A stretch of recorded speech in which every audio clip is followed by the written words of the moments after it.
Madame, monsieur, bonsoir. La nouvelle a fait l'effet d'une bombe. Alain Foucault est parti de RFI après 32 ans de service au sein de cette maison. Et comme on pouvait s'y attendre, sa sortie est très attendue. Alain Foucault, bonsoir. Bonsoir, Joël. Je dois te te tutoyer, je Alors, dois avouer mon embarras. On va faire comme d'habitude, on se tutoie. Voilà. Alors, je dois dire il faut que je commence par te remercier. Promesse ténue, tu m'avais promis une fois partie des RFI que je serais la première personne à t'interviewer. Et aujourd'hui, je crois que c'est la toute première interview que tu accordes après cette bombe, comme je disais en introduction. En tout cas, merci pour cela. Merci. Alors, tout de suite, on met les pieds dans le plat. Alain Foucault a-t-il été viré ou a-t-il démissionné des RFI? On s'en perd. Au regard des commentaires sur les réseaux sociaux, je dois avouer aujourd'hui qu'on est un peu perdu. Non, mais les gens ont envie d'être perdus, je vais dire. Ceux qui s'excitent sur les réseaux sociaux, qui mesurent leur virilité simplement à la quantité de méchanceté qu'ils vomissent sur les réseaux sociaux, devraient quand même faire un petit effort. J'ai décidé de partir, et je pense que tu le sais, ça fait un moment déjà. Et j'ai décidé de partir parce qu'à 60 balais, je ne sais plus ce que je peux faire dans cette maison, en réalité. Et j'ai d'autres ambitions, beaucoup d'autres ambitions qui sont de rendre service à mon continent et de parler de façon tout à fait libre, de parler comme je l'entends et de dire les choses que je ne peux pas dire sur une antenne qui est une antenne mainstream, avec des règles, avec un choix éditorial. Je pense que j'ai fait ce que j'avais à faire dans cette maison et qu'il était arrivé le moment où je devais partir. Et puis pendant près d'un an, ou même un peu plus, on m'a demandé de rester pour essayer de trouver quelqu'un pour me remplacer. Ce que j'ai accepté après une discussion, et je suis parti volontairement. Mais ceux qui parlent de moi devraient faire un effort de se rapprocher de RFI. Et RFI ne fait pas de mystère. J'ai demandé à partir, j'ai présenté une démission et je suis parti. Oui. Alors, est-ce que ce départ n'était pas inéluctable au regard de la relation très tendue avec RFI ces dernières années? On se rappelle de l'épisode à Linguété, en République démocratique du Congo. On a vu justement certains de tes collègues à RFI monter au créneau pour demander ta tête. Est-ce que c'était un départ qui n'était pas finalement devenu inéluctable? Le départ était inéluctable si je gardais ma position, évidemment. C'est-à-dire que moi, je suis un homme libre. J'ai toujours été libre, et je pense que ceux qui ont suivi ma carrière le savent. Et j'arrive à un moment où je n'accepte pas la couverture que l'ensemble des médias internationaux font. Et puis, je trouve très tiède la manière dont on couvre l'Afrique, un peu biaisée de mon point de vue. Pas que RFI, je n'ai pas envie de parler spécialement de RFI, mais la manière dont on parle de l'Afrique, je pense qu'elle n'est pas assez franche, assez juste. Il y a un regard un peu condescendant de la presse internationale sur l'Afrique, et je pense que j'ai fait ce que j'avais à faire à l'intérieur. Maintenant, je pense que je suis libre pour faire exactement... Mais on va te répondre immédiatement. Il t'a fallu 32 ans pour te rendre compte de cela. Non, il n'a pas fallu 32 ans. Je trouve que ceux qui disent ça ont des raisons de le dire, mais c'est qu'ils n'ont pas suivi ma carrière. Je pense que, comme la plupart des gens, j'ai pensé qu'on peut changer les choses en étant sur place, en étant à l'intérieur, en disant des choses. Et je pense que celui qui a regardé ce que j'ai fait sur cette antenne-là sait parfaitement que je n'ai pas spécialement changé de braquet. Simplement, il arrivait un moment où les choses, on est à un tournant de l'histoire de l'Afrique, de l'histoire contemporaine de l'Afrique, et je préfère être à l'extérieur pour dire exactement ce que j'ai à dire.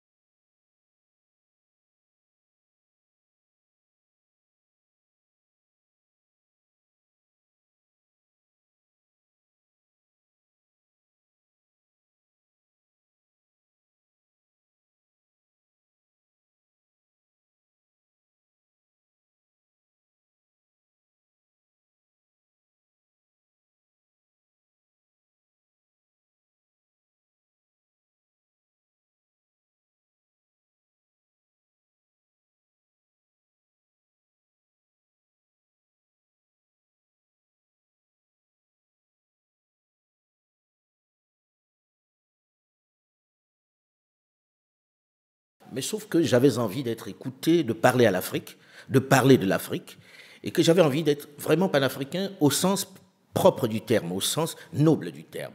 Et par conséquent, il fallait que je parle aux Africains. Et puis j'avais une vraie douleur de voir comment on parlait de l'Afrique Et puis une opportunité m'a été offerte de rejoindre RFI, que j'écoutais depuis que j'étais tout petit, je vais dire. Nous tous dans nos maisons, les gens de mon âge, nous écoutions nos parents qui ouvraient la radio soit sur RFI, soit sur la Voice of America. Donc quand on avait envie d'être journaliste. Et par la suite, Africa numéro 1. Et par la suite, Africa numéro 1, justement.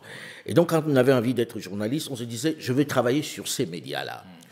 Je pense que j'ai réalisé ce rêve-là en entrant dans ce média. Maintenant, sur la couverture, je me suis dit, à l'intérieur, je vais impacter. Il faut que j'apporte quelque chose de différent, il faut que j'apporte quelque chose de nouveau.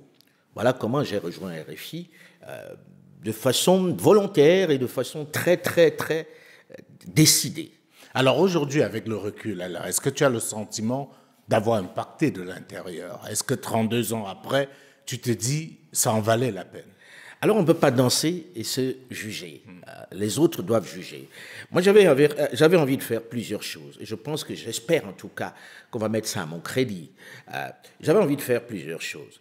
D'un, je suis arrivé sur une antenne où je vais raconter l'histoire de l'Afrique, parce que la manière dont l'histoire de l'Afrique était racontée, de mon point de vue, n'était pas la vraie. Et j'ai créé Archives d'Afrique. J'ai créé Archives d'Afrique en me disant, voici la version africaine de l'actualité internationale. Et je pense que la plupart des jeunes, ou la plupart des moins jeunes, me reconnaissent au moins d'avoir raconté l'histoire de l'Afrique contemporaine autrement. Archives d'Afrique est devenue une marque à un certain moment donné, et je n'en suis pas peu fier. Et je continue ça sur d'autres supports. Il y a une version vidéo, parce qu'Archives d'Afrique m'appartenait, ça n'appartenait pas à RFI. C'est pour dire à quel point j'avais envie que ça n'appartienne pas à quelqu'un, mais que ça reste africain. Donc, Archives d'Afrique, je l'ai fait. Ensuite, il y a eu Médias d'Afrique.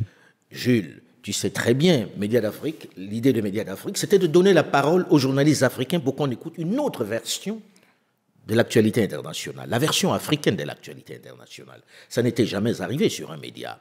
Et violenter un média au point de prendre des éditoriaux africains qui étaient les plus durs pour les mettre sur cette antenne-là, il fallait le faire. Et c'était en quotidienne. Je l'ai fait pendant 16 ans. En quotidienne de lundi à vendredi pendant 16 ans. Et ça a permis de connaître un certain nombre de journalistes africains. Bien entendu. Ils ont émergé en étant écoutés sur cette antenne qui était une antenne première. Et je pense On se rappelle effectivement Sacré Sédou Ouedraogo, Jean Katangana au Cameroun, Ouezin Luoulon, et certains sont devenus des correspondants de RFI. Je pense à Peter Dorbé, par exemple, ou à Polycarpe Essomba, qui sont devenus des correspondants parce qu'on les a écoutés. Sur Médias d'Afrique. Et en plus, je luttais à l'intérieur pour que nous africanisions les correspondants. Je pense qu'ils sont un certain nombre de correspondants qui doivent me reconnaître d'avoir mené cette lutte-là. C'était ma part que j'apportais dans cette maison. Et puis, il y a eu le débat africain que j'ai récupéré, dont j'ai hérité de Madeleine Moukamabano, qu'il fallait rebooster.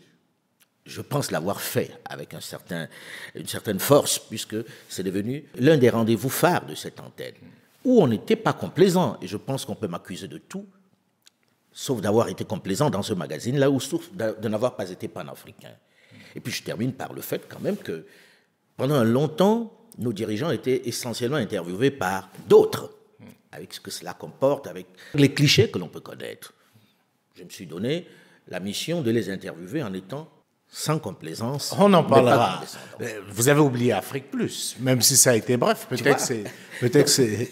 Donc tu vois que je me suis démerdé. Je ne suis pas trop mal démerdé, je crois. Oui. Parce qu'Afrique Plus c'était la première fois où on décidait de montrer les Africains qui réussissent. Pas ceux qu'on allait voir qui sont les banabana, des chefs d'entreprise, des grands capitaines d'industrie. Et je pense que sur ce plateau-là, en reportage, non rémunéré, je dois le dire, souvent financé par moi-même, j'allais chercher des personnes pour les montrer en disant, voilà, l'Afrique, ce n'est pas que la famine, ce n'est pas que les guerres, ce n'est pas que les pandémies, c'est aussi des gens qui entreprennent.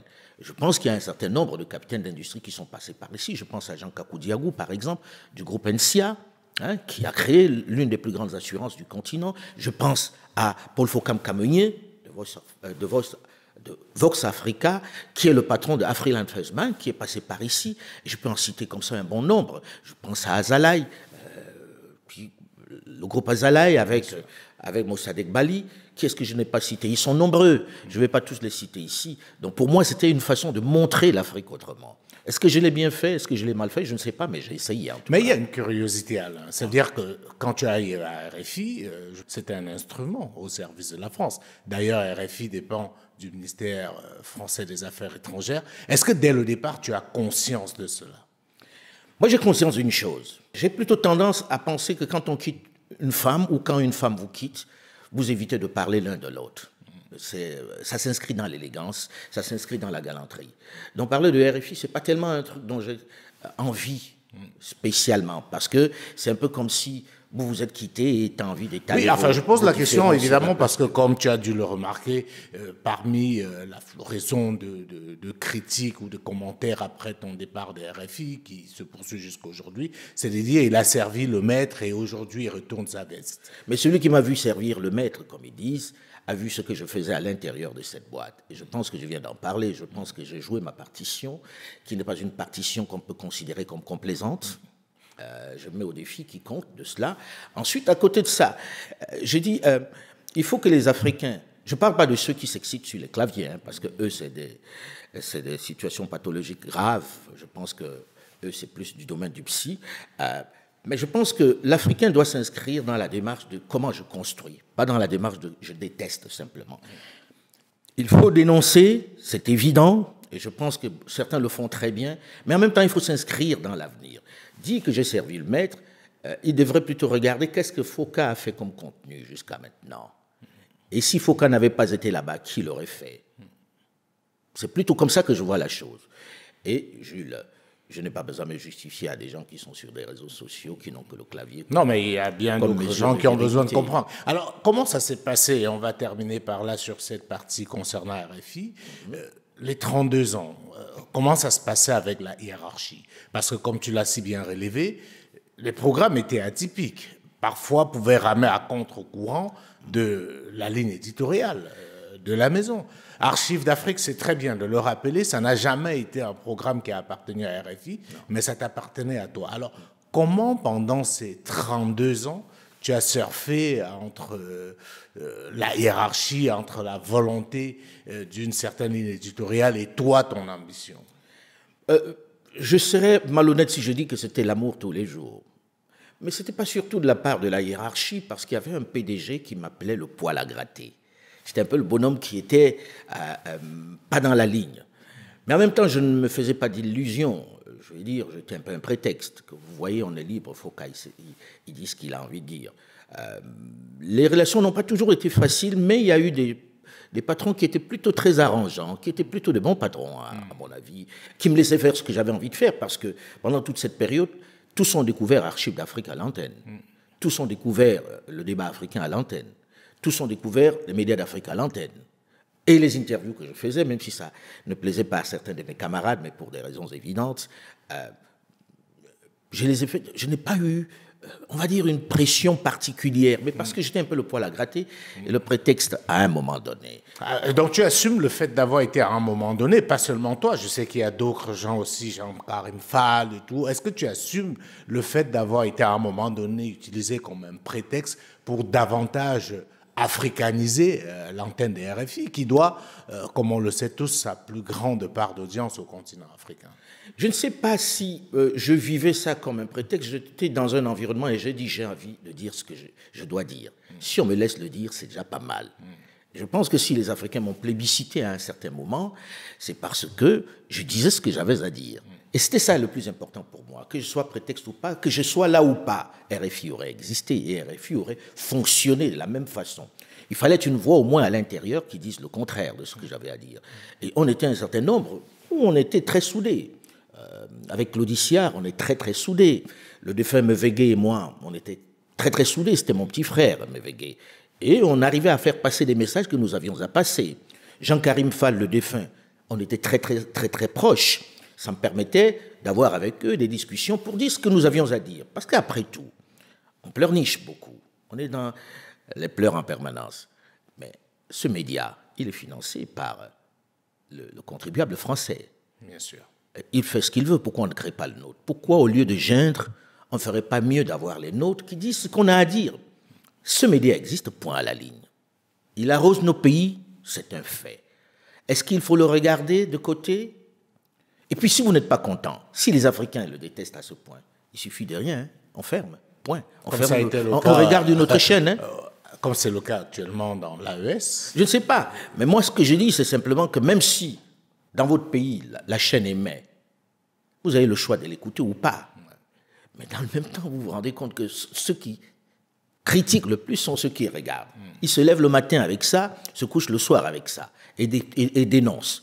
Moi, j'ai plutôt tendance à dire, quand vous dénoncez, vous ne regardez pas. Depuis que j'en suis parti, je n'ai jamais regardé. Alors, dernière question sur RFI. On va dire RFI et France 24, parce que tu as travaillé également. Oui, c'est la même France maison. 24, Oui. c'est quasiment la même maison. Alors, depuis que tu es parti, ça fait quelques mois, quel est le regard que tu portes? Est-ce que tu écoutes en toute honnêteté, RFI? Est-ce que, voilà. En toute honnêteté, oui, bien sûr. Je n'ai jamais regardé, je n'ai jamais écouté depuis que je suis parti.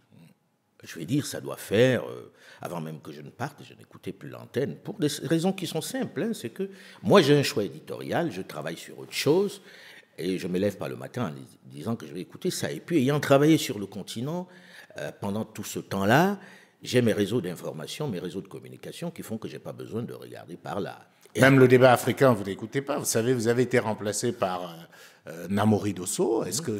Qui est quelqu'un que j'aime bien, mais je n'ai jamais écouté. Ouais. C'est triste, mais je n'ai jamais écouté. Ça ne m'est pas venu à l'esprit d'écouter, j'écoute autre chose. Ouais. C'est un divorce totalement consommé. Oui, on va dire ça comme ça. Je ne suis pas, comme je viens de dire, je ne suis pas dans la démarche de contre. Je suis pour faire quelque chose. Donc ce qui est contre quelqu'un, ça ne me parle pas tellement. Je suis plutôt pour construire. Bon, ben, c'était une partie de ma vie, j'avance. D'accord. Alors, on a beaucoup entendu justement cette partie du départ des RFI, et certains l'ont lié à un certain projet que tu as lancé, Mansa. Alors, explique-nous aujourd'hui quelle est la corrélation entre ton départ de RFI ou du groupe France Média Monde et le projet Mansa. Les gens se sont dépêchés non seulement de faire une relation entre les deux, mais en plus de dire des choses assez amusantes, assez tristes par moments. Ça fait longtemps qu'on travaille sur Mansa, quand même. Je ne sais pas, Jules, bon, tu fais ton métier de journaliste, donc tu dois être le plus détaché possible. J'essaye, je dois avouer, pour être totalement honnête, compliqué. Qu'on a hésité à faire cette interview. Voilà, c'est pour ça que j'étais embarrassé de faire l'interview avec toi, parce que tu connais la vérité de l'intérieur. Mansa, ça fait longtemps qu'on travaille dessus, non? Et ça fait un moment déjà où je me suis dit, oui, il y a des gens qui dénoncent, et c'est très bien. Et avec eux, je dénonce une situation, ce qu'on a fait à l'Afrique, le mal qu'on continue de nous faire, les pillages dont on est victime. Mais une fois qu'on a pleuré, il faut s'inscrire vers la construction, vers le projet. Et comme je dis toujours, le rejet ne constitue pas un projet. À 60 balais, à un moment donné, il faut se dire, c'est quoi le projet? Qu'est-ce que je donne aux autres? Peut-être qu'il faut que j'amène les autres à construire, ne pas pleurer seulement, à se dire, qu'est-ce qu'on veut devenir? Et comme je ne suis pas en train de construire une carrière, je peux dénoncer sans avoir peur d'être sanctionné par une hiérarchie, ou etc. Donc, je ne suis pas parti pour Mansa. Mansa, c'est un projet qui travaille depuis un bon moment, sur lequel on se dit comment on va repenser l'Afrique. Donc, ceux qui ont pensé ça se sont totalement trompés. À côté de ça, je me suis dit, Alain, maintenant, tu n'as plus spécialement quelque chose à prouver là où tu es. Prouve-le en faisant quelque chose d'autre. Et j'ai d'autres projets sur lesquels je travaille. Notamment à Faux Média. Et c'est à Faux. Qui est à Faux Média que tu as lancé. On va en parler. Je voudrais qu'on reste quand même un peu sur Mansa, parce qu'il y a beaucoup de choses à dire sur Mansa. Mansa a été lancé à Lomé, au Togo. Et l'une des questions qui revient, c'est pourquoi le choix du Togo pour installer le siège de Mansa, qui est une SAS. Il faut le préciser, je suis obligé de donner des informations. Je ne vais pas faire semblant, étant moi-même porte-parole de Mansa. Alors, on peut revenir là-dessus. Pourquoi le choix du Togo? Pourquoi avoir choisi d'implanter le siège de Mansa? Et peut-être toi aussi, parce que d'après les informations qui circulent, tu vivrais désormais à Lomé, au Togo. Moi aussi, j'ai appris par la presse que je vivais désormais au Togo. Et j'en ai pris acte. C'est vrai que je viens très souvent au Togo. Je viens au Togo depuis 1989, depuis que le vieux était aux affaires. Et je n'avais jamais encore remarqué que le fait de venir était un péché. Pourquoi pas le Togo? Pourquoi pas le Togo? C'est encore là une des choses qui est triste en même temps, parce que avec ça, tu te rends compte que même si aujourd'hui on recommençait la traite négrière, il y aurait quand même pas mal de nègres qui vendraient leurs frères à la même vitesse et avec le même plaisir. Non. Mansa, pourquoi pas Lomé? C'est plutôt la question que devrait se poser un certain nombre de personnes en se disant, est-ce que Foucault est le seul à choisir la direction du Togo? Quand vous regardez au Togo, vous avez des banques qui s'installent ici, des sièges de banques qui choisissent le Togo. Je pense à Ecobank, je pense à Orabank, je pense à d'autres banques que je ne vais pas citer ici. Et puis à côté de ça, le Togo est devenu un hub. Les gens se battent ici, et tu le sais bien, Jules, pour pouvoir s'installer. C'est qu'il y a bien quelque chose, c'est qu'il y a bien un avantage, c'est qu'il y a quelque chose qu'offre le Togo. Pourquoi est-ce que Foucault ne pourrait pas en bénéficier? Ça, c'est un premier volet. Au-delà de l'amitié que je peux avoir avec le président de la République ou avec d'autres personnes au Togo, ça a dû jouer, évidemment, mais pour moi, j'ai regardé l'endroit qui était le mieux placé pour pouvoir s'installer, pour pouvoir installer Mansa. Il y avait le Togo. Et je regarde, ceux qui critiquent aujourd'hui ne sont pas mécontents que Askai soit sur place. Hein. C'est le seul pays où vous pouvez aller de n'importe où, en un seul vol, et être là. C'est vraiment un hub. Donc, c'est à saluer. Que ça plaise ou non, qu'on soit du gouvernement ou non, c'est un fait. C'est un endroit où on trouve des banques qui donnent des emplois aux gens, des sièges de banques qui s'installent, des institutions financières qui s'installent. Je ne vais pas toutes les citer ici. Et puis, il y a quelque chose quand même dans ces gens qui se disent panafricanistes, les panafricanistes du clavier, qui me surprend. Je suis africain, j'ai choisi un pays, c'est mal. Si j'avais dit je vais au Cameroun, les mêmes auraient dit, vous avez vu, il rejoint le Biya pour le soutenir. Hein? Puisqu'il ne disait jamais du mal de Biya, vous avez vu, non? Il est rentré au Cameroun. Pourtant, c'est mon pays. J'aurais pu rentrer au Cameroun, j'aurais eu cette critique. Je serais allé au Congo démocratique, par exemple, on aurait, c'était un projet Félix. On l'a installé en RDC. Je serais allé au Niger, on dit, il est allé dans le pays de sa femme, où on va le protéger, etc. Je ne sais pas le pays où je serais allé. Donc, quel que soit l'endroit, il y aurait eu des choses à dire. Il y aurait eu un problème. Je serais allé en Côte d'Ivoire, on dit, allez, ça y est, vous avez vu, il a quitté la capitale pour aller dans la province.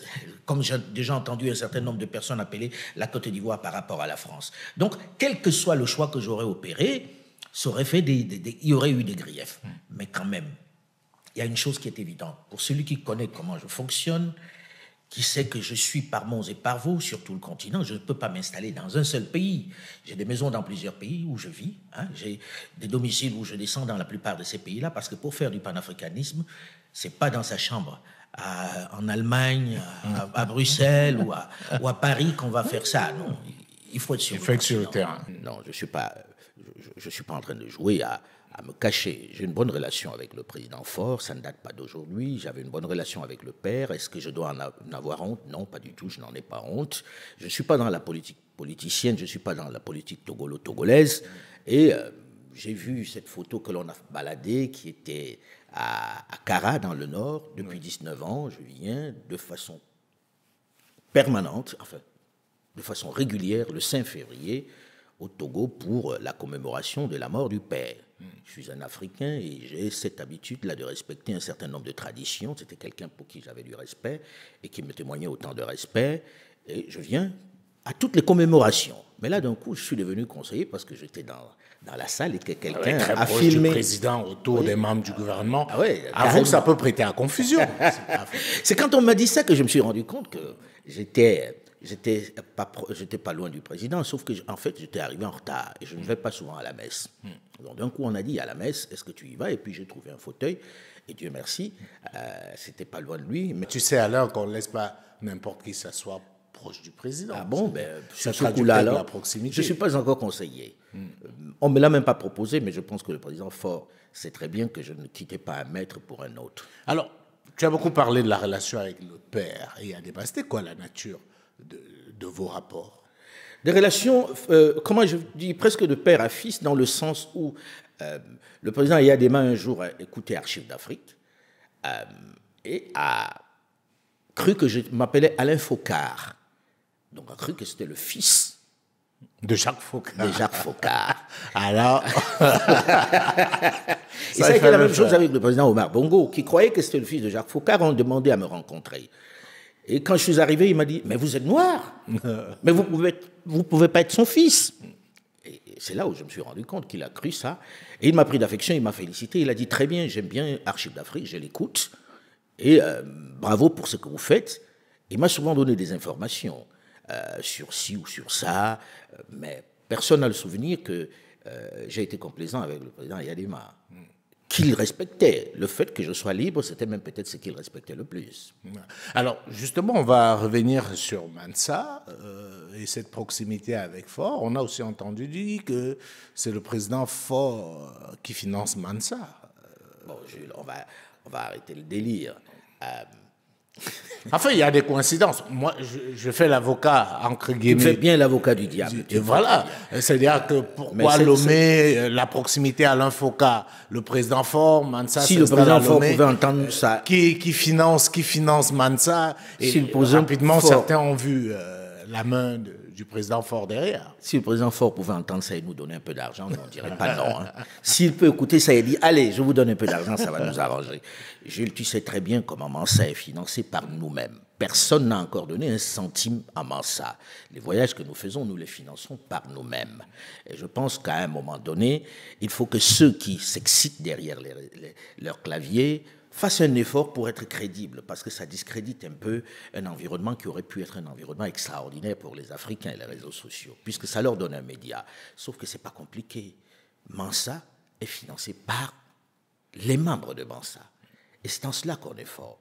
Et on espère qu'on sera suffisamment nombreux pour que les populations viennent aussi en se disant, voilà des gens qui veulent repenser l'Afrique.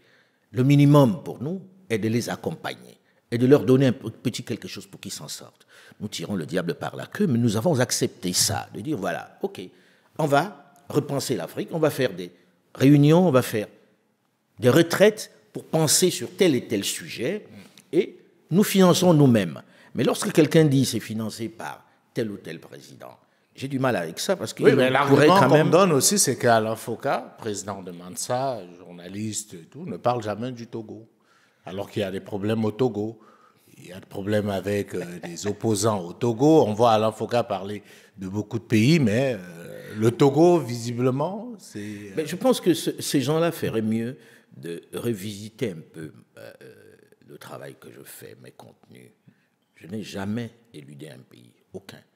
Même les pays de ceux qui sont vraiment des amis très très proches, je n'ai jamais éludé. Sauf que sur le Togo, qu'est-ce que je dois dire en particulier? Peut-être qu'il faudrait qu'ils m'aident là-dessus. Ben, ils le disent tout le temps, il y a des opposants en prison, il y a... Ceux qui me tapent aujourd'hui dessus sont passés tous dans mon émission. Je pense à un ancien Premier ministre qui m'a dit un jour, Alain, puisque il en est ainsi, on va s'occuper de toi.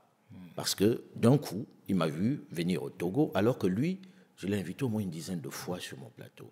Et le pouvoir en place me fait souvent le reproche de les inviter un peu plus sur mon plateau. Non, c'est ridicule. Ceux qui me demandent de parler de leur pays et que je ne parle pas du mien, peut-être qu'ils devraient parler du mien, ça m'arrangerait bien.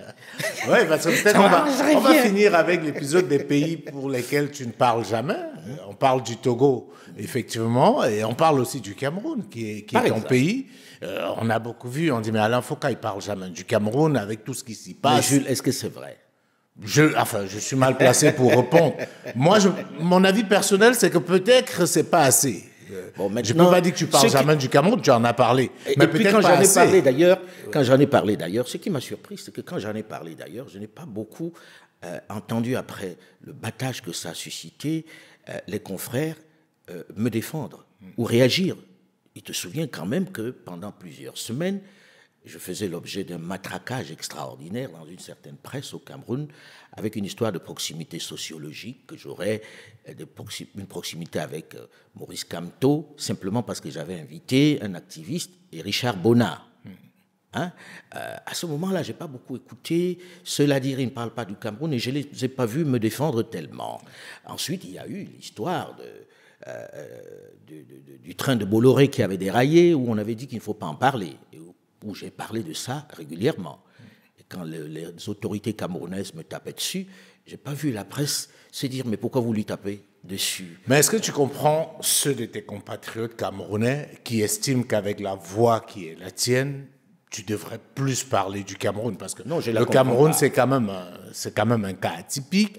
On a un chef de l'État qui est là depuis plus de 40 ans. 42 ans. Aujourd'hui, le quotidien des Camerounais, c'est le manque d'eau potable, manque d'électricité.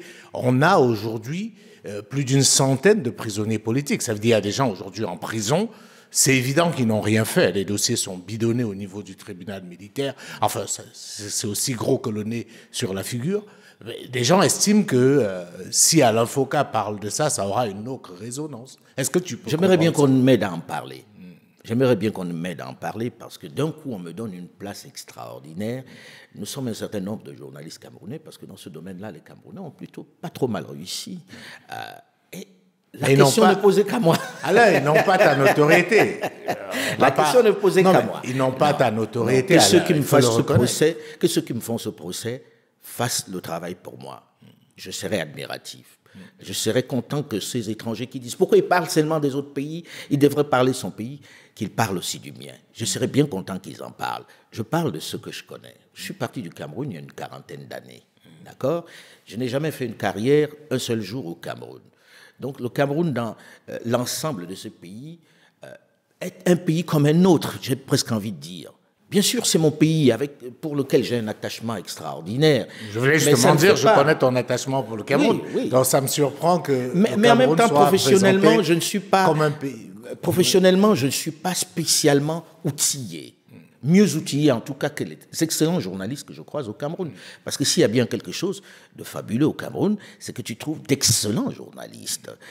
Je ne suis pas aussi outillé qu'eux. Là, par exemple, ça fait presque 4 ans que je n'ai pas mis les pieds à Yaoundé, au Cameroun.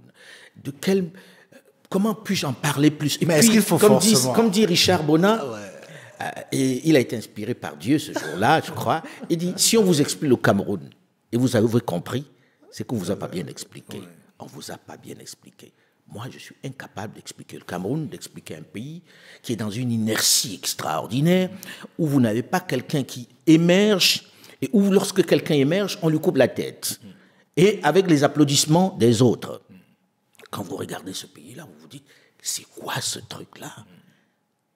C'est un cas d'école. Mais je vais parler de quoi là-dessus? Et dès que vous ouvrez la bouche, dès que vous dites un truc, ceux qui étaient avec vous vous condamnent avec la même force que ceux qui vous détestent. Au départ, j'ai trouvé, dès que j'ai dit un mot, on dit « Ah, le Bamileke, il est en train de défendre sa tribu. » Dès que je ne dis rien, les Bamileke disent « Ah, il est avec les autres. » Tu ne sais plus où mettre les pieds. J'aimerais bien en parler, hein, mais je pense que les autres sont plus qualifiés que moi pour en parler. Je pense, hein. On va se contenter. Parce qu'il ne faut pas croire que je sois si bon que ça, je ne cherche pas. Enfin, je ne pense pas que c'est au niveau du professionnalisme. Enfin, les gens veulent la voix d'Alain Foka. Mais je veux dire quoi que ce monsieur qui a une 80aine d'années, qui est fatigué... 91 ans. 91 ans, qui Récemment. est fatigué, que je dise ça, et que je dise qu'il est temps qu'il parte. Mais je l'ai déjà dit, et tout le monde le pense. Même le gosse le pense. Donc je n'invente rien quand je dis ça. Mais une fois que j'ai dit ça, on fait quoi? C'est moi qui vais aller là-bas faire ça ou pas? Tout le monde le pense. Et je pense qu'aujourd'hui, tout le monde sait qu'on arrive au bout d'un cycle. C'est la vie qui est comme ça. Ce monsieur, il a passé 42 ans. L'âge passe, comme moi, je suis passé par d'autres étapes que je ne recommencerai pas. Je ne retournerai pas sur le terrain pour couvrir des guerres, etc. À un moment donné, il faut que ce pays-là change. Mais si on veut chercher des boucs émissaires, alors, je suis un bouc émissaire peut-être qui ne parle pas assez de mon pays, qui ne dénonce pas assez, mais on dénonce des choses quand on ne les voit pas quelquefois. Mais là, c'est comme le nez au milieu du visage, comme vous le dites. Chacun voit qu'on est en bout de course, que ce qui devrait être la locomotive de l'Afrique centrale est à l'arrêt. Je ne fais un procès à personne où je n'invente rien. Tout le monde l'a dit dans toutes les langues. Une fois que j'ai dit ça, ça change quoi? Alors, ça change quelque chose. Alain Foka sauf que je l'ai déjà dit. Hein. Je l'ai dit. Dans la dernière interview que j'ai eue avec toi, qui remonte à une dizaine d'années, je l'avais dit, non? Bien, et je l'ai dit. Le problème avec le Cameroun, c'est qu'on a l'impression, après le temps, qu'on redit les mêmes choses et que, justement, ça change. C'est là tout le problème. C'est qu'une fois que vous avez dit ça, vous faites quoi? OK? Et vous faites quoi après? Mais est-ce que, pour sortir sur le Cameroun, est-ce que tu es inquiet, Alain, par Très rapport inquiet. au Cameroun? Qui ne le serait pas? Qui ne le serait pas? Vous avez un pays où vous avez à la tête de l'État quelqu'un qui a 91 ans. Tu me rappelais que ça fait 91 ans. Il a 91 ans. À 91 ans, pour paraphraser le président Alassane Dramane Ouattara, à 91 ans, on ne peut plus faire ce qu'on faisait à 80 ans, on ne peut plus faire ce qu'on faisait à 70 ans, etc. Donc, c'est pas lui faire insulte que de dire qu'on arrive. Mais certains au vous bout d'un disent qu'il est parcours. comme du bon vin, c'est-à-dire il se bonifie avec l'âge. Ça va. Et on vous prend aussi l'exemple du président des États-Unis, le président Biden qui dirige la première puissance du monde. Il n'a pas l'âge du président Biya. Oui, mais il est pourtant, assez on commence âgé. déjà à se poser la question de savoir s'il pourra suivre le prochain mandat. C'est pas moi qui le dis, hein, tu écoutes ça sur Bien tous sûr. les médias. Bon, ce pays, il fait peur. Tu te dis, qu'est-ce qui va se passer après? Attends, on dit que je ne parle pas, mais sur Zogo, le journaliste qui a été assassiné, combien d'émissions j'ai pu faire sur Zogo? Alors qu'on avait dit à la presse locale de ne pas en parler. Moi, je continuais d'en parler. Sur la guerre dans le Nozo. En venant ici, je regardais à peu près combien d'émissions j'ai pu faire sur la guerre dans la zone anglophone. J'en ai fait 7. 7, je mets au défi des confrères sur place qui aient fait autant d'émissions sur La crise. la crise anglophone. Lorsqu'on dit que je n'en parle pas, c'est juste que les gens veulent que je parle de ça tous les jours. La crise anglophone, j'en ai parlé. L'assassinat de Zogo, j'ai même reçu des confrères qui finalement se sont exilés parce que leur vie était menacée. Or, j'en ai fait des émissions dessus, j'en ai fait 3, et pas n'importe lesquelles. À un moment donné, tu dis, je ne veux pas venir faire un inventaire. Alors quand j'écoute ça, la question que j'ai envie de te demander, c'est, selon toi, d'où vient ceux qui peuvent être considérés aujourd'hui comme tes ennemis, notamment sur les réseaux sociaux? Selon toi, ça vient d'où? Est-ce que ça ne viendrait pas, première hypothèse, de la France politique, qui est, n'ayons pas peur de le dire, ton ancien employeur, qui visiblement, et on peut comprendre pourquoi, n'a pas vu d'un bon œil ton départ et surtout ta liberté exacerbée, notamment depuis la création de ta chaîne YouTube, ou alors de certains Africains qui supportent mal ta notoriété et te reprochent aussi, comme c'est le cas, on parlait du Togo tout à l'heure, ta proximité avec certains dirigeants. Selon toi, où est-ce que ça vient? Alors, tu as cité en gros ce qui pourrait être des adversaires. Mais moi, je prends toujours cette citation du président Houphouët-Boigny qui disait « Même le bon Dieu n'a pas réussi à faire l'unanimité auprès de ses créatures. » Que j'ai des adversaires, des ennemis, des gens qui ne m'aiment pas, c'est normal, à la limite. Ce qui m'importe le plus, c'est que je regarde, et c'est ça qui a de fabuleux sur ces chaînes, ces plateformes-là, c'est que tu peux regarder ceux qui t'aiment. Et je regarde que je ne suis jamais descendu en dessous de 97% de ceux qui me regardent, qui m'aiment. S'il y a 3% qui s'excitent, quel intérêt qu'ils viennent de n'importe lequel des camps que tu viens de citer, ça n'a pas tellement d'importance. Et puis il y a le fait aussi qu'il y a certains qui m'attaquent. Mais parce que ça s'est quand même exacerbé ces derniers temps. Oui, ils se sont un peu ton excités. Départ des RFI. Ouais, ils se sont un peu excités parce que c'est peut-être savant. Et puis aussi, moi je regarde toujours ce chiffre, 96 à 97% des gens qui apprécient ce que je fais. Est-ce que ce n'est pas le plus important? Si aux élections, quelqu'un a ce suffrage-là, c'est Il y a des gens qui n'en sont pas très loin. Hein. Il y a des gens qui les scores à la soviétique. Et puis il y a ceux qui ne peuvent pas arriver, qui rêvent de faire ce que je fais. Je sais que Dieu m'a donné une chance extraordinaire. Je n'ai pas plus de talent que d'autres, mais Dieu m'a donné une chance extraordinaire d'être là où je suis et de faire ce que je fais. Voyager sur le continent, tourner dans des endroits où personne ne va, dans des conditions qui ne sont pas des conditions, on va dire, aisées. Je comprends que ça puisse embêter un certain nombre de gens. Tu vois, Jules, la vraie bataille africaine, c'est de faire du contenu. Moi, c'est ce que j'ai fait toute ma vie. C'est ce que j'ai fait toute ma vie. Et quand vous faites du contenu, les gens vous aiment parce qu'ils vous jugent sur ce que vous avez produit. Il y a ceux qui n'arrivent pas à faire du contenu, qui sont malheureux parce qu'ils se disent pourquoi on l'aime. Sauf que je vais leur dire qu'ils fassent du contenu, ils vont voir à quel point on va les aimer. Quand vous allez faire des reportages dans des endroits les plus fous, et que vous ramenez l'information brute, les gens se disent « waouh !» et ils apprécient. Mais si vous êtes là juste à dire du mal de tel ou de tel, on ne va pas bien loin avec ça. Et ça a toujours été mon travail de faire du contenu, faire du contenu. en permanence. Alors, l'autre chose qu'on a beaucoup entendu aussi, je dois avouer mon amusement et mon étonnement quand j'ai vu ça circuler et grossir, c'est que Mansa serait aussi un projet piloté par la France, financé aussi par la France. Enfin, tu ris à gorge déployée, mais c'est quelque chose qu'on a entendu. Mansa serait composé des nouveaux pions de la France-Afrique. Ah ben, on serait vraiment des pions doués, hein. Et puis, pousser la disruption à ce point-là, franchement, c'est que la France, elle est maso. Non, il faut arrêter. Tu sais, il y a des fois, il vaut mieux ne pas répondre à certaines folies, parce qu'en réalité, le choix des personnes de Mansa, c'est appuyer sur l'indépendance de chacun d'entre nous. Ensuite, c'est le plus divers possible. C'est la grande diversité que l'on a au sein de Mansa. Et ce qu'on est en train de faire à Mansa, c'est de faire adhérer tout le monde pour créer quelque chose, pour repenser l'Afrique. Ce serait exactement le contraire de ce que voudraient les pays occidentaux. C'est-à-dire rejeter tout.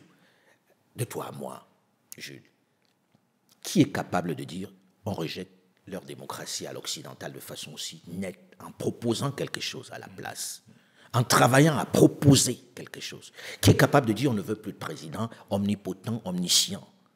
On refuse que les présidents continuent d'exister, qu'on crée quelque chose à la place, pour finir avec ces gens qui sont à la botte des Occidentaux et qui prennent des décisions qui sont iniques, qui sont des esclaves, qui sont des marionnettes, pour qu'on ait enfin des gens qui gouvernent en étant à l'intérieur, que l'on puisse sanctionner, que l'on puisse virer s'ils ne vont pas leur travail. C'est ce qu'on fait à Mansa, non? Mais maintenant, nous faire ce procès-là, comme j'ai dit, le bon Dieu n'a pas réussi à faire l'unanimité auprès de ces créatures. Alors, qui sommes-nous pour... Alors, il y a une question aussi, je vais la poser, parce que comme tu le sais, le travail que Mansa fait n'est pas si nouveau, même si l'approche peut être nouvelle. Il y a plein d'autres personnes, effectivement, qui, depuis plusieurs années, font un travail de dénonciation et tout. Et j'aimerais, effectivement, savoir, parce que j'ai aussi vu circuler des gens, à titre personnel, des gens m'ont interpellé, notamment concernant Kémy Séba.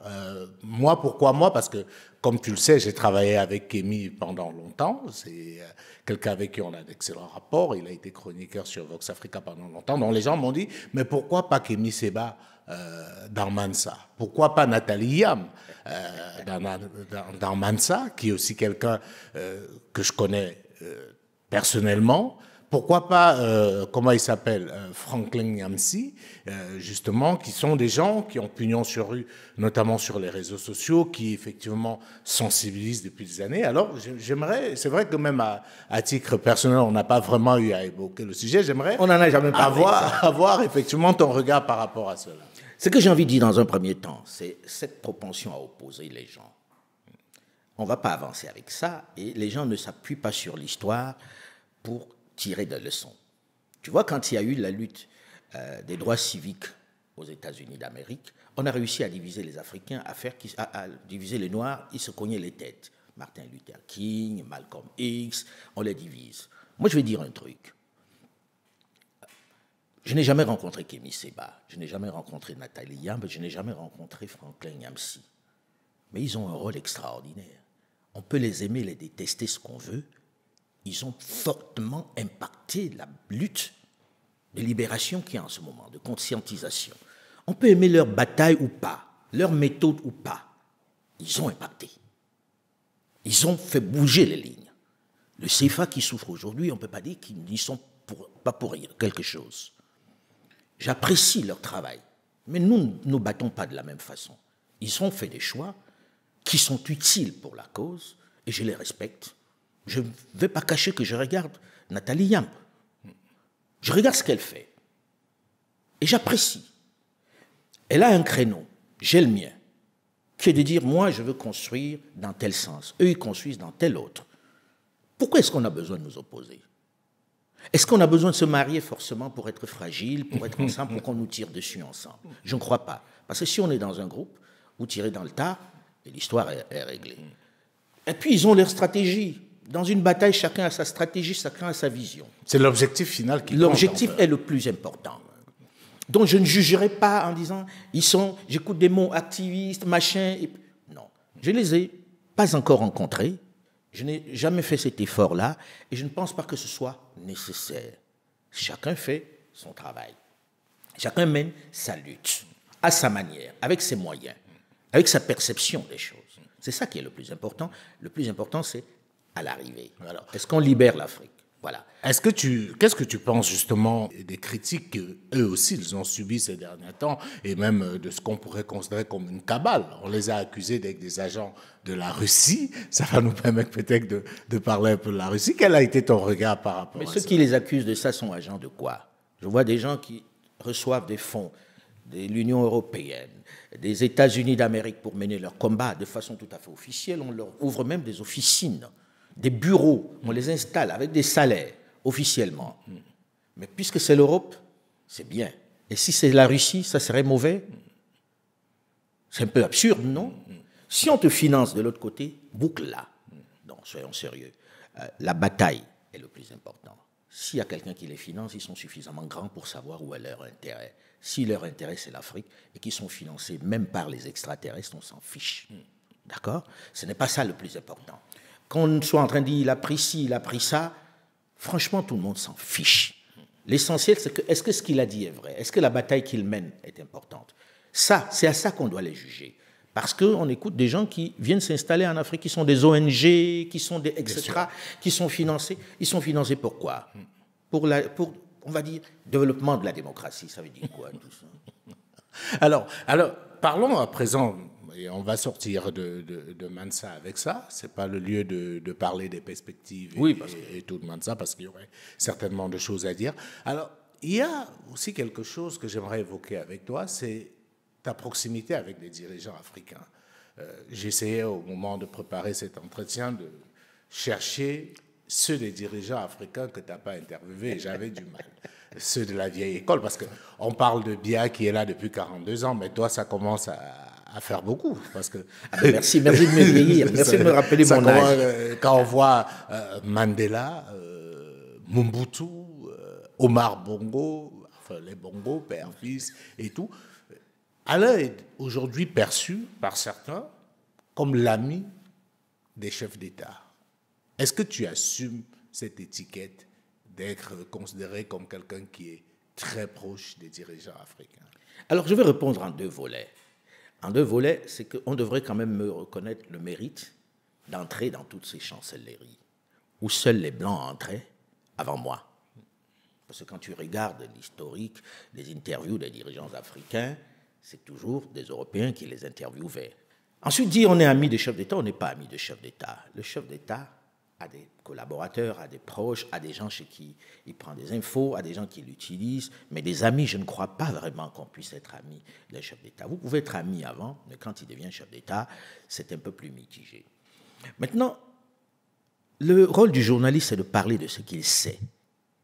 C'est de parler de ce qu'il connaît vraiment, qu'il peut démontrer, qu'il a écouté de façon forte. Pour moi, c'est ça le rôle du journaliste. Et je suis toujours amusé par ceux qui utilisent plutôt les clichés véhiculés par les autres. Jusqu'à maintenant, tu entends dire tel est comme ça, tel est comme si on nous a appris à détester nos chefs. Et donc, du coup, certains se sont braqués et ne veulent pas les fréquenter. Moi, je préfère les avoir de l'intérieur, les connaître de l'intérieur, plutôt que d'écouter la rumeur qui vient. Et ayant été où j'ai été, j'ai vu à quel point il était facile de manipuler l'image d'un chef africain.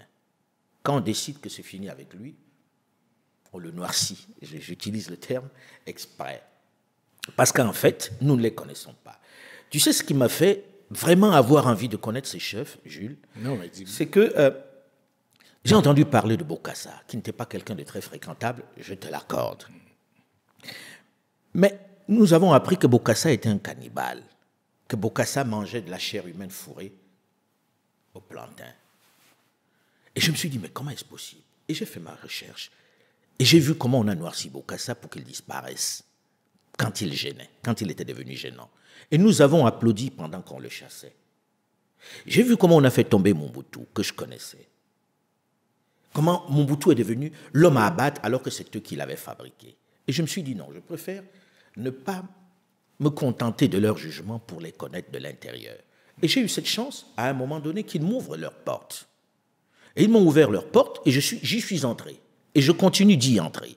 Parce que ça me permet de parler d'eux, en sachant de quoi je parle. Et eux, ils savent que je sais, désormais. Donc je suis à la fois leur relais, mais eux aussi, ils sont mes relais. Je ne sais pas si tu vois ce que je veux dire. C'est-à-dire qu'à partir du moment où je parle d'un Macky Sall, je connais Macky de l'intérieur. À partir du moment où je parle d'un Ali Bongo Ondimba, de l'intérieur, je connais Ali Bongo Ondimba. Je connais le personnage, je connais ce qu'il pense, et je ne suis pas dans le cliché. Et je travaille à ça. Et certains ont dit, oui, il connaît les vieux croutons. C'est souvent dur quand on dit ça. Mais je leur ai démontré en allant voir Mamadi Doumbouya. Ce n'est pas un vieux crouton.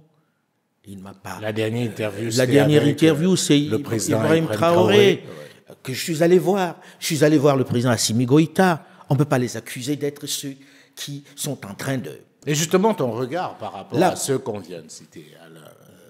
Parce qu'on voit bien ce qui se passe avec l'AES. Tu as parlé d'Assimi Goïta, Ibrahim Traoré. Il y a aujourd'hui Tiani au Niger.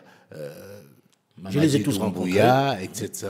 Alors, quel est ton regard? Parce que c'est dans cela que je dérange. Ce qui est amusant avec l'histoire de Mansa, et on vit ça de l'intérieur, c'est que je me suis aussi fait interpeller très violemment sur un plateau en Guinée, où on disait que Mansa, c'est une officine créée par les putschistes pour... c'est plus les Français. Oui, enfin, je veux dire, on entend de tout, créé par les putschistes, justement pour soutenir leur discours. Et l'argument, c'était de dire, depuis que Mansa a commencé, excepté le Togo, on a été au Mali, où c'est un militaire qui est aux affaires, on a été en Guinée, c'est un militaire qui est aux affaires, et on sait que récemment, tu étais au Burkina Faso. D'ailleurs, on a confondu la conférence que toi et moi, on a eu à faire à l'université avec un déploiement de Mansa. Donc, pour les gens, Mansa travaille pour les militaires au pouvoir en Afrique de l'Ouest. Mais je voudrais qu'ils soient un peu plus cohérents, tous ceux qui disent ça, parce qu'un coup, Mansa serait un outil des Occidentaux, un coup, ce serait celui des putschistes.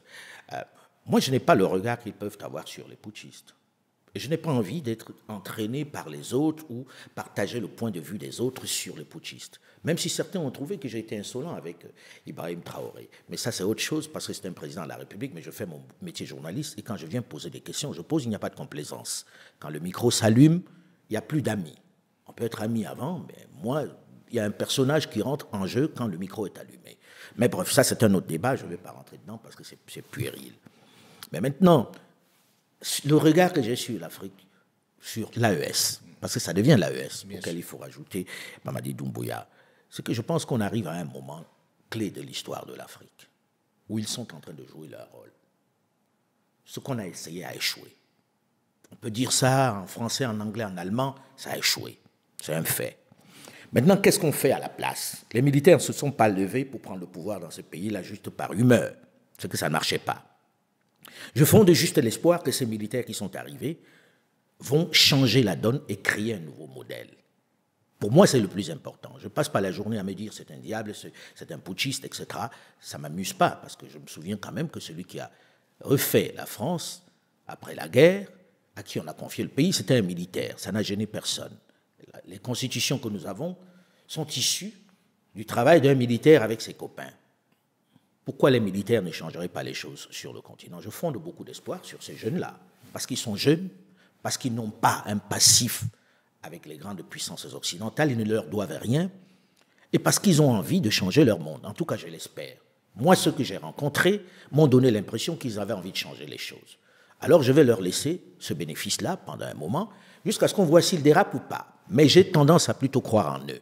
Quand je rencontre le président Traoré, je discute longtemps avec lui et je me dis, mon Dieu, ça me rappelle quelqu'un que j'ai connu qui est le président Thomas Sankara. Est-ce qu'il va faire aussi bien? Je caresse cet espoir qu'il va faire mieux. Mais je ne peux pas partir a priori en disant, c'est un putschiste, il est en uniforme et qu'il est forcément mauvais ou bien qu'il a arraché le pouvoir. Ceux qui étaient là avant l'ont arraché d'une façon ou d'une autre. Nos élections en Afrique, on sait très bien comment ça se passe. Et chacun est en train d'apprendre aujourd'hui comment la main de l'autre choisissait qui va prendre la relève. Au Niger, on l'a vu. Je suis plutôt en train de penser qu'ils vont changer les choses et je fonde beaucoup d'espoir dessus. Alors qu'on ne va pas faire tout ça, on fait une transition, après on fait des élections, on remet tous ceux qui ont pillé pendant toutes ces années au pouvoir. Parce que c'est l'éternel recommencement et c'est le moment de tout casser. On casse tout et puis on recommence. Alors, on a beaucoup parlé de l'AES, parlons maintenant de la CEDEAO. La question aujourd'hui, c'est que va devenir cette institution? Est-ce qu'elle peut tenir avec justement le départ du Mali, du Burkina et du Niger, et avec toutes les critiques qu'on fait aujourd'hui à cette institution? Alors, on va dire, c'est un peu facile parce que les gens ont vu les chroniques que j'ai pu faire sur la question. L'idée de la CEDEAO était une très belle idée au départ. Et je pense qu'elle doit nourrir encore des générations, se regrouper et faire des choses ensemble sur le plan économique. C'était une excellente idée et il faut saluer cette idée. Maintenant, quand quelque chose ne marche pas, il faut savoir s'arrêter. C'est une évidence que ça ne marche pas. C'est un outil qui est piloté par d'autres. Et le principe du qui paye commande, on l'a vu avec cette histoire du Mali, du Niger, du Burkina Faso, où on se rend compte que les dirigeants qui y vont eux-mêmes vous avouent en off que bon, les autres sont venus de tel endroit, vous écoutez la veille comment ils discutent sur les décisions qu'ils prendront, et puis ils arrivent, ils prennent d'autres décisions. Donc, à un moment donné, il faut dire on arrête, stop, on fait un autre truc, puisque restructurer me paraît particulièrement difficile. Et il ne faut pas seulement parler de la CEDEAO. Il faut parler de toutes les institutions sous-régionales sur le continent. La CEDEAO est même celle qui fonctionne peut-être le mieux par rapport à la CEMAC, où en réalité c'est l'encéphalogramme plat. On ne sait pas à quoi ça sert, on ne sait pas qui ça sert, etc. Et on se rend compte que ça ne permet même pas de réunir les peuples. Le principe est de réunir les peuples. Et là où la CEDEAO est totalement péché et est impardonnable, c'est le fait de penser à faire la guerre entre les peuples qu'elle est censée réunir. Est-ce que tu t'imagines une seule seconde le Nigeria faisant la guerre au Niger avec les mêmes peuples, avec les mêmes habitudes, les gens, les familles des deux côtés. Donc ça avait quelque chose d'inacceptable. Et je pense que là, tout le monde a compris que le principe était dévoyé. Et puis, qu'est-ce qu'ils viennent faire dans la politique en réalité? Est-ce qu'ils ont vraiment mandat ou qualité pour pouvoir le faire lorsque l'on sait, le président Traoré l'a très bien dit, parce que l'on sait que beaucoup d'entre eux sont eux-mêmes des putschistes. Alors, il y a eu un réel problème. La charité. Tu parlais tout à l'heure de pas seulement la CEDEAO, l'Union africaine également. C'est-à-dire évidemment que l'Union africaine fait partie de tout ça. Quand on regarde l'Union africaine, on ne sait pas quelle est sa position dans toutes ces crises qui secouent l'Afrique. Elle n'a pas été capable de lever une vraie armée. Jules, revenons à la CEDEAO. La zone est infestée de terroristes. On sait qui les finance. Des terroristes qui ont des drones.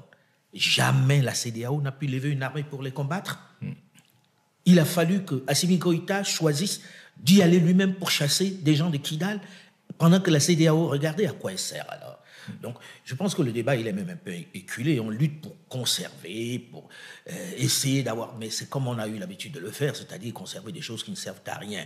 Alors, est-ce que tu peux prendre le pari qu'il y a d'autres pays qui vont claquer la porte à la CEDEAO? C'est une évidence. C'est une évidence, il y a des pays qui vont partir, qui savent très bien. Quand vous écoutez la plupart de ces chefs en off, ils sont très critiques vis-à-vis de la CEDEAO. Quand vous écoutez même le patron en exercice, pas le président, mais le patron de la maison, il est critique vis-à-vis de son institution. Quand il y avait réunion à Niamey, les gens ont pu dire qu'ils n'ont pas eu d'avion pour venir alors qu'il avait débloqué les sous. Et qu'ils ont passé la journée à faire du dilatoire.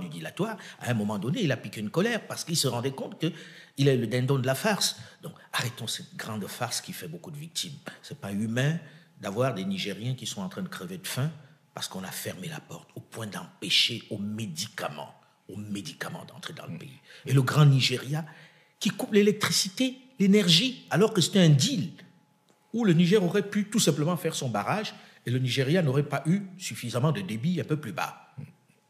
Il utilise ça comme arme. C'est inacceptable, tout simplement. Quelles qu'en soient les raisons, c'est inacceptable.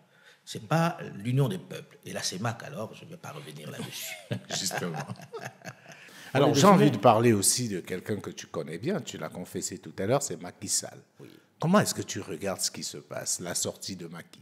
Avec douleur, parce que la dernière fois où j'ai parlé avec le président Macky Sall, c'était pour qu'il m'annonce qu'il ne sera pas candidat. C'est la dernière fois où je lui ai parlé.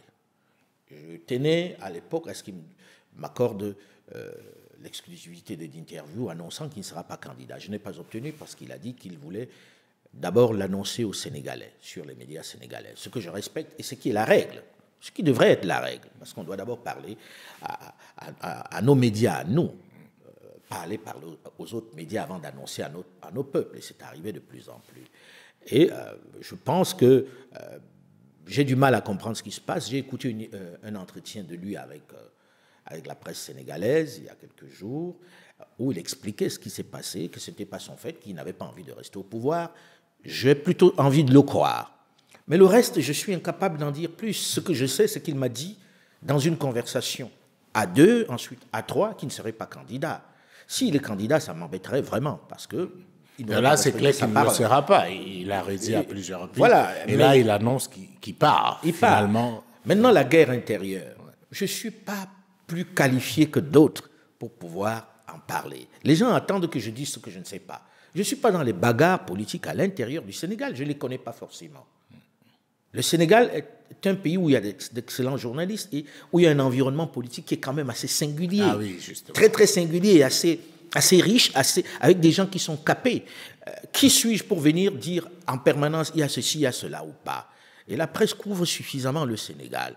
Mais avec Macky, j'ai une vraie conversation. Il m'a dit qu'il ne sera pas candidat. Avec Macky, j'ai regardé ce qu'il a fait et on peut détester Macky ou l'aimer. Il a quand même un bilan qui n'est pas mauvais. Maintenant, sa sortie, est-ce qu'il a loupé? Est-ce qu'il va réussir à s'en sortir de façon propre? C'est à lui. Mais on peut dire que la sortie est quand même loupée, parce qu'avec tout ce qu'on a vécu ces derniers temps... Ce qui s'est passé n'est pas très joli. Et je pense aussi que, vu d'Afrique, ce que les gens reprochent davantage à Macky Sall, c'est qu'il se retrouve quasiment dans la même situation qui l'a conduit au pouvoir. Et comme on le dit si bien, Internet a une mémoire. Quand on ressort les anciennes vidéos du Macky opposant, quand on ressort effectivement toutes les déclarations à son arrivée au pouvoir, il y a quand même comme une sale sortie. Absolument.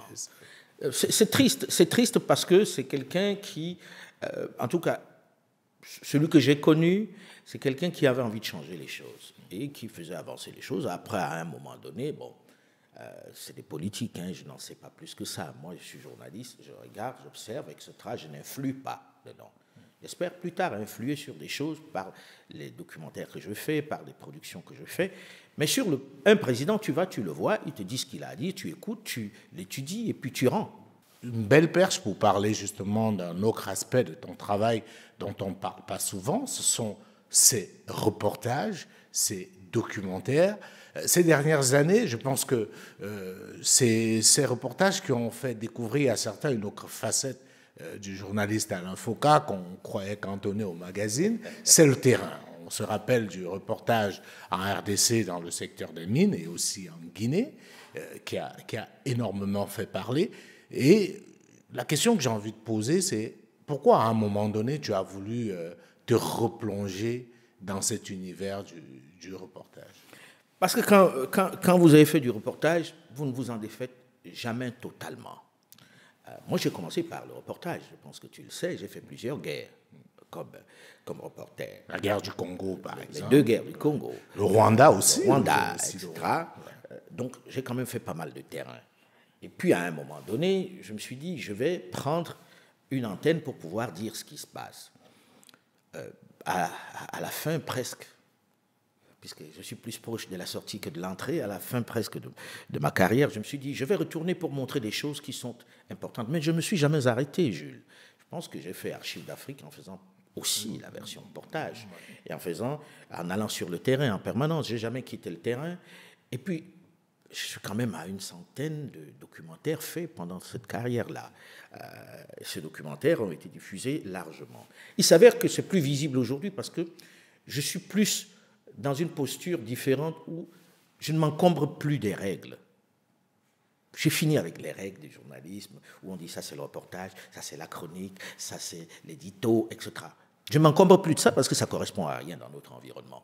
Je pense que, comme j'enseigne un peu du journalisme dans certains endroits, je leur dis de casser les codes. De casser les codes parce que ces codes que nous avons sont des codes d'ailleurs. Or, j'ai envie qu'ils fassent ce qu'ils ont à faire pour informer les gens, point, en sortant des cadres définis. Voilà, et je retourne sur le terrain. Je retourne sur le terrain pour montrer des choses comme ces reportages dont tu parles, qui sont des choses essentielles, où c'est à cheval entre le reportage, l'engagement, etc. Je ne m'encombre plus de ça et je me sens plus confortable là-dedans. Je n'aurais pas pu faire ça sur une antenne qui ne soit pas la mienne. Alors, parlons effectivement de l'antenne qui est la tienne, c'est AFO.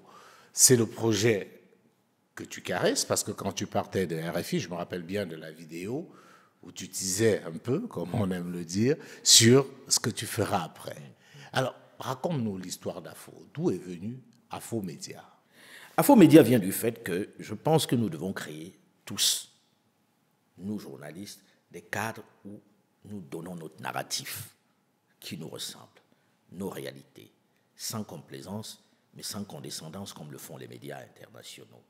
Je n'ai plus envie qu'on vienne montrer les enfants qui ont faim, les enfants avec un ventre proéminent débordé par une nuée de mouches. Non, j'ai envie qu'on montre qui nous sommes. Et ça passe par le fait que nous devons nous-mêmes faire nos contenus. Les autres sont venus nous montrer comment on fait des documentaires animaliers jusqu'à maintenant. Nous, dans des situations pas possibles. Montrons-nous comme nous sommes. Et par ailleurs, la télévision telle qu'elle est faite aujourd'hui, elle a encore 10, maxi 15 ans devant elle. Le grand meuble télé dans le salon. Ouais. Les enfants, les jeunes ne regardent que sur leur tablette. Il faut leur parler là où ils sont. Parce que notre message, c'est en direction d'eux, pour leur montrer les erreurs que nous avons pu commettre. Nous, notre génération, ma génération et celle de mes aînés, nous avons échoué. Maintenant, pour qu'ils ne fassent pas les mêmes erreurs, nous devons avoir la responsabilité de leur montrer là où nous nous sommes plantés, ce que nous n'avons pas pu faire. Et l'échec est collectif. Il ne faut pas chercher à dire « moi, je n'étais pas dedans, j'ai fait ceci, je n'ai pas fait ça ». Non, c'est un échec collectif. Et je pense qu'il faut un média fort qui se base essentiellement sur du contenu pour pouvoir le dire. Et un média engagé, un média d'opinion. J'appelle Afo Média média d'opinion parce que c'est un média qui a un point de vue. On n'est pas là pour dire qu'on est neutre, parce que je ne crois pas en la subjectivité ou à la neutralité. Quand on a décidé de dire quelque chose, c'est qu'on a déjà pris position. Donc, un média qui soit un média d'opinion, qui montre l'Afrique telle qu'elle est, pas telle qu'on voudrait qu'elle soit perçue, mais telle qu'elle est. Et c'est ça, Afo Média. Et depuis 3 ans, je pense que ça aussi tu le sais, on forme des jeunes à travers l'Afrique, on en a formé une centaine déjà, quasiment, pour qu'eux, ils soient des relais de ce média-là sur le continent, avec leur sensibilité de jeunes. Et les plus âgés ont 30 ans, je crois. Alors, c'est un choix assumé Totalement. qu'Afo Média soit essentiellement digital. Totalement. Totalement digital. Maintenant, il y a des télévisions qui ont demandé à passer des accords pour diffuser certains de nos produits. On a dit oui, pourquoi pas. Mais je pense qu'il va y en avoir de moins en moins dès qu'on va lancer Afo Média dans les prochains mois. Mais nous, on prend notre temps, on n'est pas pressé.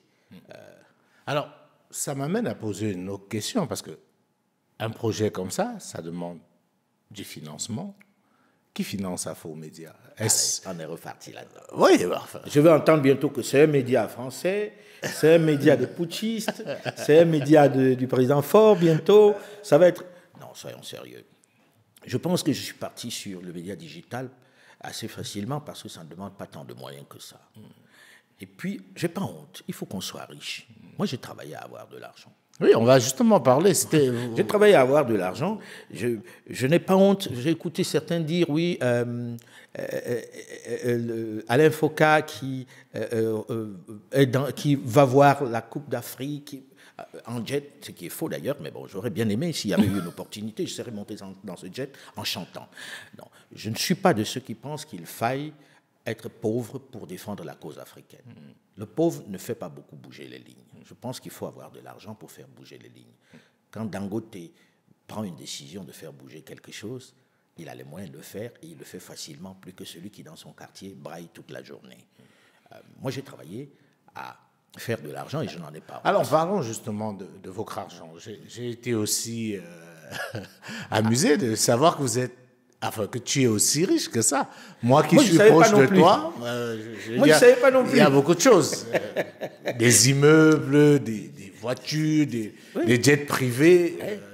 Je découvre. Alors, maintenant, si tu montres les jets privés, je m'en vais le chercher. Plus sérieusement, Alain, est-ce qu'aujourd'hui, tu dirais que tu es riche? Non, je ne suis pas riche. Je ne suis pas malheureux, mais je ne suis pas riche. J'aimerais bien être riche. Hein. Enfin, ça dépend de la définition de la richesse. Oui, parce que... non, puisque je pense que tu parles de richesse matérielle. Je n'ai pas à me plaindre. Je suis plutôt confortable. Je vais te raconter une anecdote qui est assez illustrative, de notre état d'esprit, où on regarde l'argent avec un regard latin, c'est-à-dire celui qui a de l'argent est coupable d'entrée de jeu. Or, tous, on se lève pour avoir de l'argent. Je me souviens, il y a quelques années, j'ai produit des coffrets Archives d'Afrique. Je fais le tour pour présenter les coffrets Archives d'Afrique, qui marchaient plutôt bien, puisqu'on a presque fait 2 millions d'exemplaires. Et le truc était que je me promène pour présenter Archives et je dédicace dans plusieurs pays. Et quand j'arrive sur place, je vois des confrères qui viennent, qui me disent « Ah, c'est génial, etc. Est-ce que tu peux me dédicacer ça ?»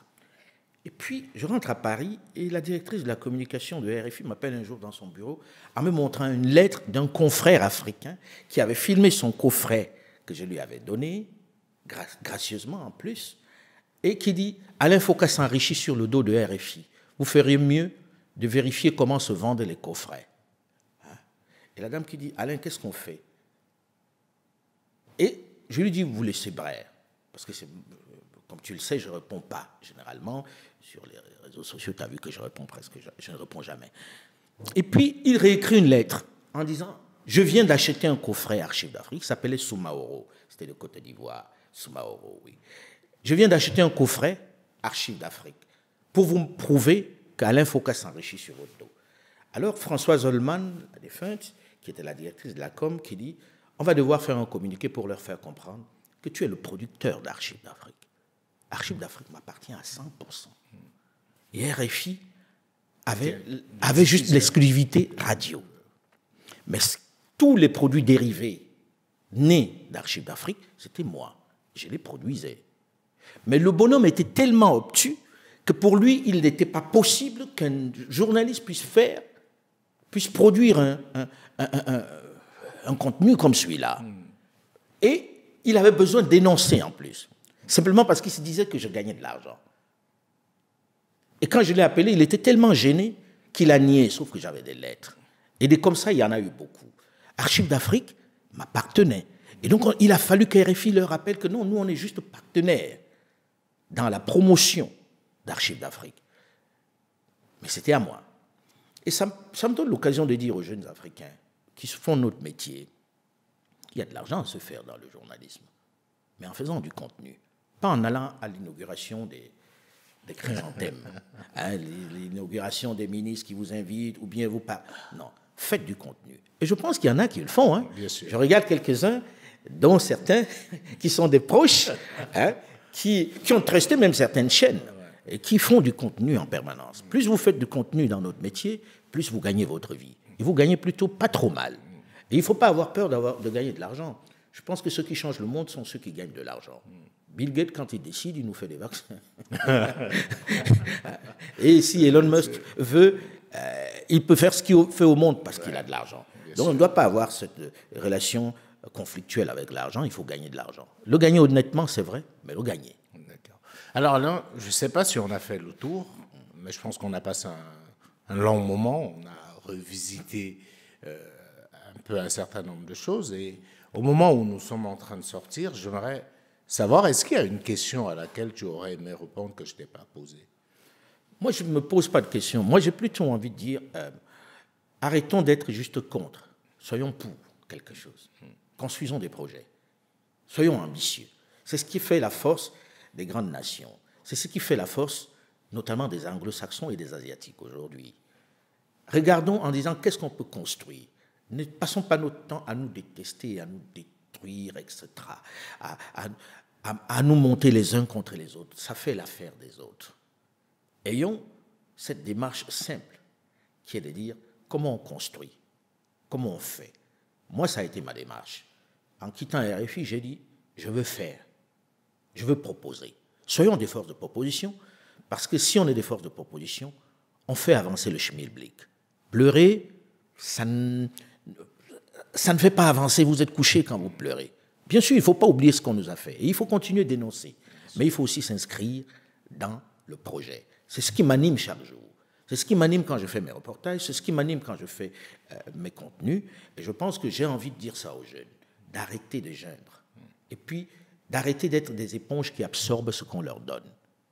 On absorbe trop de choses qui ne correspondent pas à nourrir. Mais est-ce que c'est la faute aux jeunes alors? Quand on regarde tous ces médias qui arrosent nos pays, j'ai envie de dire, parfois, ces jeunes, on a envie de les comprendre. Ils deviennent impuissants face à tout ça. Créons des médias pour leur proposer ça, c'est ce que je propose. Il en existe, on a créé, je ne vais pas parler de Vox Africa que tu connais très bien. Mais les gens regardent, ceux qui regardent Vox Africa ont un autre regard sur le monde. Ceux qui regardent certaines chaînes qui naissent ont un autre regard sur le monde. Proposons-leur notre regard sur le monde. Il n'y en aura pas assez si on fait 5, 10 chaînes seulement. Mais le plus important, c'est de faire du contenu. Parce que la chaîne, c'est juste le tuyau. Il faut mettre quelque chose dans le tuyau. Moi, c'est ma passion. Alors, je vais terminer par te remercier. Je dois confesser mon embarras et mon inconfort par rapport à cette interview. Je leur ai dit en sortie. On a beaucoup hésité pour la faire, finalement. Mais ça fait des semaines. Beaucoup, parce que je me disais, est-ce que je suis encore crédible face à Alain Foka? Est-ce que je pourrais garder ma lucidité, eu égard à la proximité qui est nôtre, eu égard aux projets sur lesquels on travaille ensemble? Non.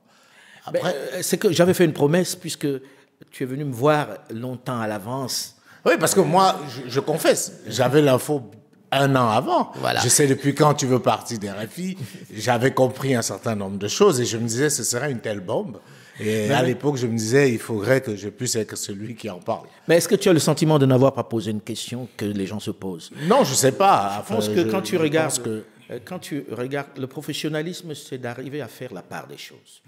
Les gens ont dit que je suis proche des chefs d'État.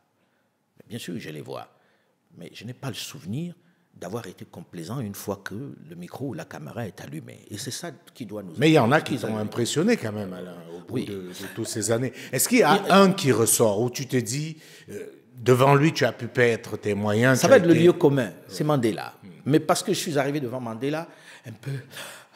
Mandela. Et donc, pendant quelques minutes, je n'étais pas confortable. Parce que j'avais son monument. Mais à côté de ça, il n'y en a pas un seul qui... Toute cette nouvelle génération, parmi tous ces jeunes militaires et tout, est-ce qu'il y en a Je les aime bien, mais je ne suis pas impressionné. Celui qui m'a plus fait peur qu'impressionné, c'était Kadhafi. Mais c'était l'endroit où on a fait l'interview, c'est-à-dire dans le désert de Sirte. Tu te dis, tout peut arriver ici. Et puis, il avait fait toute une mise en scène pour que je ne sois pas confortable. Je vais dire, tu ne sais pas si on s'en va te tuer ou si tu t'en vas vraiment faire l'interview. Et puis, à un moment donné, quand tu arrives, tu le vois là, tu te dis, je suis au milieu de nulle part, qu'est-ce qui va m'arriver? Mais je pense que finalement, ça s'est bien passé. Souviens-toi, l'interview, j'étais plutôt confortable. Non, je ne suis pas impressionné par lui, celui qui m'a... Museveni, parce que je me rappelle que tu as fait Museveni, qui est réputé ne pas être aussi un enfant de cœur. Qui n'est pas un personnage commun. Je me souviens, l'anecdote, c'est que quand j'arrive et on veut lui mettre le micro, cravate par l'intérieur, il dit non, vous me mettez ça dessus, et puis il se couche dans son fauteuil. Et il n'en avait rien à faire. Ça déstabilise. Mais non, je n'étais pas déstabilisé parce que j'étais venu et je savais ce que j'avais à faire. Je pense qu'il faut juste dire aux jeunes qui font ce métier qu'il y a le moment d'avant et le moment du pendant. Le moment d'avant ne doit pas ressembler au moment du pendant. Quand le micro s'allume, c'est lui ton maître. Et tu vois à travers le micro les millions de personnes qui t'écoutent et qui ont envie de poser les questions que tu dois poser. Ça, c'est ce qui m'anime. Et malheureusement, ceux qui sont même mes amis, comme on dit, ceux qui me sont proches, sont plus malmenés dans mes interviews que ceux que je ne connais pas. Parfois, de manière inconsciente, il y a une volonté de montrer qu'on n'est pas complaisant. Qu'on est détaché et qu'on n'est pas complaisant. Je veux dire, tu te souviens, Ali Bongo Ndimba, le pauvre, il a morflé dans les interviews. Ouais, moi, je me rappelle, j'ai participé à l'une en 2016 qui est restée mémorable. Alors que je confesse que c'était un ami avant même de devenir président. Mais il n'y a jamais eu de complaisance. Dernièrement, plus récemment, avant son décès, le président Déby, à la fin, me dit « Tu m'as malmené aujourd'hui. » Parce que le micro est allumé et qu'il n'y a pas d'amis et que je ne serai jamais complaisant. Alors, et on sort là-dessus, parce que c'est toi qui me tends des perches, Ali. Le Gabon. Je me disais, il n'a pas parlé d'Ali. Oui, j'ai vu Ali 3 jours avant qu'il ne tombe. Malheureusement, c'était une évidence qu'il allait tomber. C'était une évidence. Je pense que je t'en ai parlé, mon cher Jules, en disant ce que j'ai vu. Ça sent pas bon. Ça sent pas bon.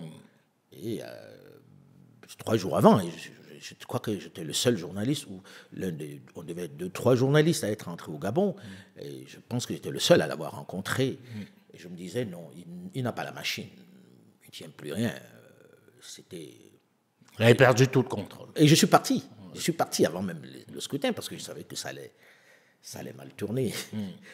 Bon, maintenant, Ali n'était plus aux affaires depuis un bon moment déjà. Donc c'était normal que ça tombe et que les gens qui étaient à côté se disent on va arrêter la comédie, quoi, la tragicomédie. Ils ont arrêté la tragicomédie. Maintenant, je suis malheureux pour lui parce qu'il est malade, parce que ça se termine mal pour lui. Humainement, ça me touche. Bon, ben maintenant, le Gabon fait son chemin. Les hommes passent, mais les nations restent. Et là, on est dans une autre dynamique. Mais est-ce que cette dynamique-là va aller mieux? Je ne sais pas. Moi, ce que je sais, c'est que le ventre mou de notre histoire africaine, c'est l'Afrique centrale. Ce qu'on appelle la CEMAC et la CEAC, c'est triste, c'est malheureux. Je ne sais pas comment on va arriver à en sortir. Est-ce l'âge des capitaines? Est-ce la mentalité? Je ne sais pas. Mais rien ne bouge en Afrique centrale. Oui, c'est pour ça que beaucoup de gens demandent à quand Mansa en Afrique centrale. On aimerait bien aller en Afrique centrale, hein, mais on va où? Qui est susceptible d'écouter? Parce qu'en Afrique centrale et en Afrique de l'Ouest, ils sont sensibles à ça. Mais en Afrique centrale... On attend de voir. C'est triste.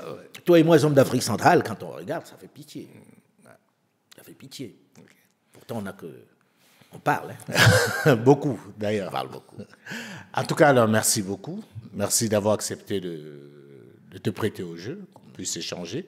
J'espère qu'on a élagué un certain nombre de questions et je suis rassuré d'avoir enfin pu faire cette interview parce que c'était pas facile à préparer ni à faire. Donc, en tout cas, merci d'avoir échangé et peut-être si tu souhaites un dernier mot à tous ceux qui non, nous ont je te mets à l'aise. Je te mets à l'aise.